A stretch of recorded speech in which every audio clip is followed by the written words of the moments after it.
दोस्तों, क्या आपको पता है कि आप 1976 में 1000 रुपये विप्रो कंपनी के शेयर में निवेश कर दिए होते तो 15 दिसंबर 2015 तक आपके पास 700 से 800 करोड़ रुपए आपके पास होते।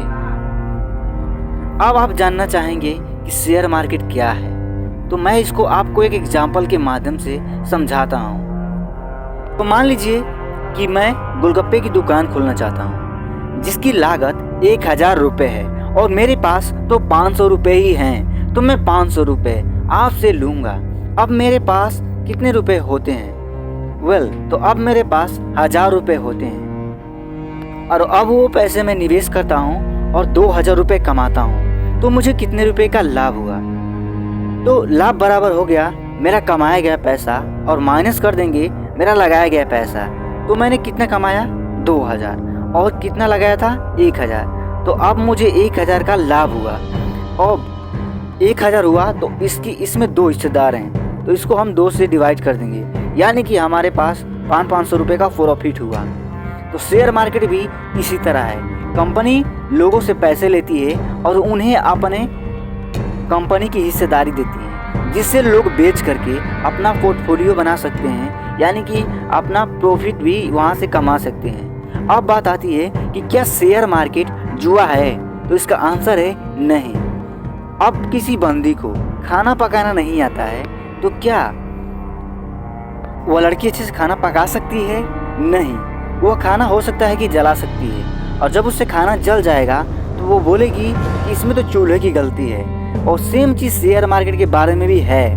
लोगों को शेयर मार्केट के बारे में पता नहीं होता और वे लोग किसी की बातों में आकर के शेयर मार्केट में पैसा लगाते हैं और लॉस लेते हैं और फिर अफवाह फैलाते हैं कि शेयर मार्केट जुआ है।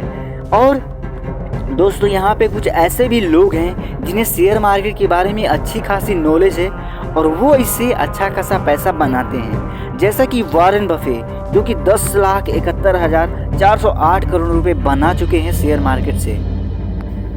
दोस्तों, अगर आप जानना चाहते हैं कि शेयर मार्केट क्या है, तो हम लोग आपके लिए share market A to Z course वो भी हिंदी में ला चुके हैं, और वो भी बिल्कुल फ्री में, जिसके कई सारे पार्ट होंगे। और यहाँ पे शेयर मार्केट के बारे में एक एक करके सारी चीज़ें बताई जाएगी। दोस्तों, जैसा कि आप जानते हैं कि पैसा कितना ज़रूरी है हमारी हर तरह की ज़रूरतें, चाहे वो खाने की हो, पीने की हो, कपड़ा की हो, शादी करने की हो, शिक्षा की हो, या फिर कहीं छुट्टी मनाने की हो, या फिर फ़ोन लेने की हो, वो सारी चीज़ें हमारी ज़रूरतें कौन पूरा करता है? पैसा। तो पैसे के बारे में आपको एक और चीज़ जाननी चाहिए कि अगर 2025 में आप 20 लाख रुपए कहीं तिजोरी में बचा करके अपने बच्चे की पढ़ाई के लिए रखते हैं और 20 साल बाद उन पैसों को निकालते हैं, तो 2045 में उस पैसे की जो कीमत है वो हो जाएगी 6 लाख।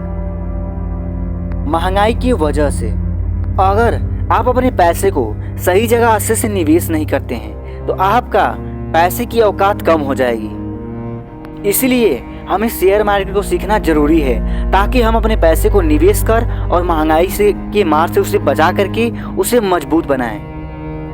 दोस्तों, इस कोर्स के अंतर्गत हम निम्न टॉपिक पर चर्चा करेंगे, जैसे कि शेयर मार्केट क्या है, क्या शेयर मार्केट एक जुआ है, और हमें पैसे की जरूरत क्यों है, और एक्टिव इनकम क्या है, और पैसे का इतिहास, मनी और वेल्थ के बीच में फ़र्क, इन्वेस्टिंग क्या है और ट्रेडिंग क्या है, पैसा शेयर मार्केट में कैसे लगाएं, और इंडेक्स क्या है, IPO क्या है, डीमेट अकाउंट क्या है, ब्रोकर क्या है, स्टॉक एक्सचेंज क्या है, और स्टॉक मार्केट इन्वेस्टिंग के कौन कौन से तरीके हैं, और वो विभिन्न प्रकार की स्ट्रैटेजी जिसके थ्रू लोग पैसा लगाते हैं, और पावर ऑफ कंपाउंडिंग क्या है, रिस्क और रिवॉर्ड क्या होता है, बुल और बियर्स क्या हैं, और मल्टी बेगर्स क्या होता है, एक्सेट्रा। दोस्तों, 2020 में मैं 12वीं कक्षा में पढ़ रहा था और मैं वहाँ अमीर बनना चाहता था, क्योंकि मुझे कहीं ना कहीं पता हो गया था कि पैसा कितना ज़रूरी है। तो वहाँ पे मैंने पैसे से रिलेटेड लगभग 100 बुक्स पढ़ डाली, जिसमें से 80 बुक्स शेयर मार्केट के बारे में थी। और अब इन सारी बुक्स को पढ़ने के बाद भी मैंने 1 रुपये भी नहीं बनाया। पता है क्यों? क्योंकि शेयर मार्केट के बारे में तो मुझे पता था, लेकिन शेयर मार्केट से पैसे बनाने के लिए ना एक्टिव इनकम का होना जरूरी है।